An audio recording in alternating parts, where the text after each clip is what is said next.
Hi, I'm Benji Reid, and this is my home studio. This is my front room, and this is where I create all my magic. Choreo-photolism is the intersection between photography, choreography, and theatricality. I'm trying to tell stories through theatrical settings, but I'm using my body physically through the choreography. Probably started popping round about 13, 14. Yeah, the expression's mad, right? Any self-respecting B-boy just had to have a nameplate. I'm in the middle. Yeah, I got locks, mate. I wasn't interested in being on the back side of a camera. I wanted to be on the front. And funny enough, then you place all of that through the camera is how you get the work that I get today. That actually is pretty sick. Pretty sick. You know, and the minute I discovered a trigger, everything changed. I was like, what? And where you're sat now is where that was the relationship when I took my very first picture. And it's only because I was open to play that this came into play. It's my front room that I make all my work in. And I use that back wall as my backdrop. And I use over here for where I put all my tripods. I'm going to talk about my art practice through 3 objects. Benji B was like my superhero name. It was my pop-in name. I was part of a crew called Broken Glass, and it allowed me to kind of be this larger than life kind of character. That's my origin story. And yeah, it was the first time that I felt part of a unit of young black men. And it was really important because up until that point, we felt invisible. And I think that's what that sense of empowerment was that this culture kind of gave us a voice. And more importantly, it gave us visibility. It meant that you kind of didn't get robbed, because at this time, like when I was young, I was wearing like Burberry from head to toe, sovereigns and coup grants and, you know, 30 or 40-inch gold chains. We would go into places almost like royalty. We were the people that were representing Manchester. So there was that sense of pride. So around about 1986, the culture of electro and hip hop started dying in clubs because the music had changed.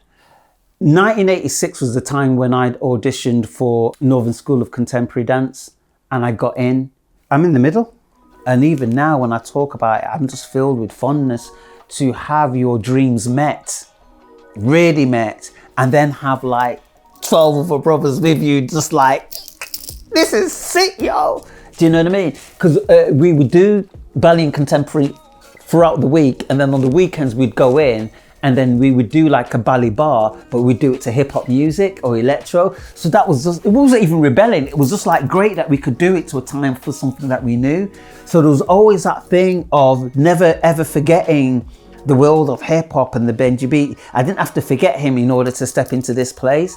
It wasn't an either or, it was and. How can you have this augmented by ballet contemporary, lighting design and choreography? And that for me was the beauty. Oh shit, man, I actually didn't switch it off. So my Canon, the reason why I've got this camera was that I was using it to document my company and breaking cycles. Because just to put it into context, I'd lost my company and being cut had a massive psychological effect on me. I kind of spiraled downwards and kind of went into a depression. So now I'm like this creative without any moorings at all, because I didn't know who I was without making theatre work. I didn't know what I was if I wasn't making shows. So I'm digging this out and taking a picture and seeing my daughter's face pop up on the back. It just filled me with joy, and it was almost the same type of curiosity that I had going to dance school. But what I loved about this camera is that this was about freedom, this was about independence, and it was about defiance. That I no longer had to have funding in order to find my freedom. And as a creative, I didn't need to be validated by any company or any arts council, that I could do this and I could make work without their permission. But not only could I make work, I could disseminate it as well. Yeah, so what was really mad is that I got to work with John Baptiste Mondino. Oh, yeah. My friend had invited me to go along on a photo shoot. I had my camera with me, and so I asked him if I could take some pictures. So I'm taking like pictures, and I'm like, got bare choreography. I'm like, breakdance, and he's looking at me like, what the f are you doing? And I'm like, yeah, just stay there. And I'm on the floor, like, and he's just looking down. I was like, and at the end of it, he didn't even say any pictures. He goes, you are not a photographer. You, all of this bit going on, is not a photographer.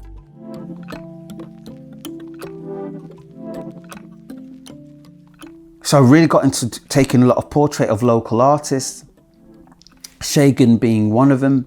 And there was this moment where he looked at me and the tears were just starting to well in his eyes, and I just clicked the camera at that point. And for me, it was like, oh, wow. Even though it's two-dimensional, there is a depth, and you can find a depth within the single image.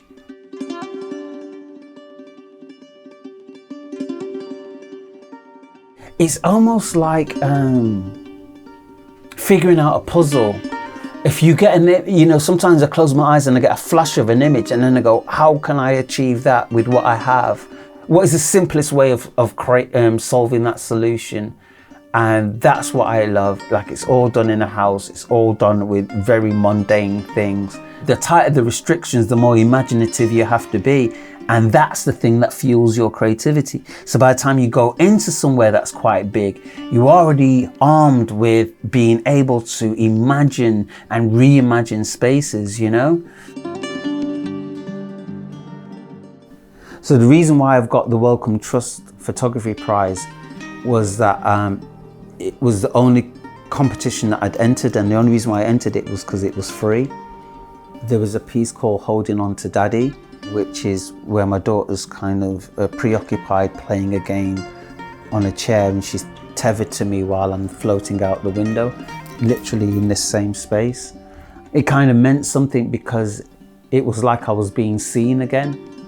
Sometimes I shoot and I don't necessarily have the audience in mind, and it's only later on that I'm like, I appreciate how the work has been seen and how people have felt encouraged by the stories that I tell about grappling with mental health, that it's not something that's taboo, but the more that we put it out there and explore it in new and fantastical ways, then the more we can kind of normalize the condition or a condition.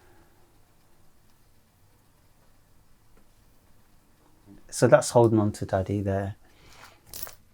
And that's what I won the Wellcome Trust Prize for. That was factory settings. And that whole idea of kind of dealing with isolation and loneliness. The domestic space gives it a context and a weight. There's going to be a day when people don't have parquet floors. So even that gives a grounding and a time and a period. The type of radiator that I've got, and the fact that it's my own home, it's my own space, realized again. Now this one's slightly earlier, and the reason why I love it is because I wasn't going to keep the chair in, and the chair makes it. Do you know what I mean? The chair actually gives it the dynamism, as almost as if he's run off the chair and gone straight smack into the wall. And again, it's that fact of having something extraordinary in a mundane setting. I like it as a piece of poetry. So what I'm currently working on is Find Your Eyes, and it's a live stage performance for Manchester International Festival. The show will be roughly about an hour and a half long, and it's really charting my journey from the inception of me starting photography to where I am now. And what this live performance will incorporate is dance, theatre telling, and photography. And what you're doing is you're witnessing me making work juxtapose personal narratives. So it's kind of live art in nature, but it has very strong performative aspects of it.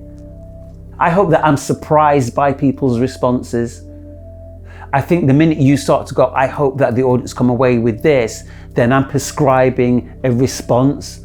but this work has not been made in that vein. This is a gift to me, to you, from all of the things that I've gone through, and this language is the choreo-photolism live on stage, and I'm very open to offering this gift and then seeing what comes back. So then, because he'd taken a picture of me during the day, he gave me his email. I sent him a batch of my images that were intentional. And then he writes back, Benji, you're a photographer now, and a good one. You have your own vision, world, and purpose. That's what he wrote. And I says, can I put that on my website? And he goes, yeah, so put it on my website. Look. I was like, what? Oh, shit.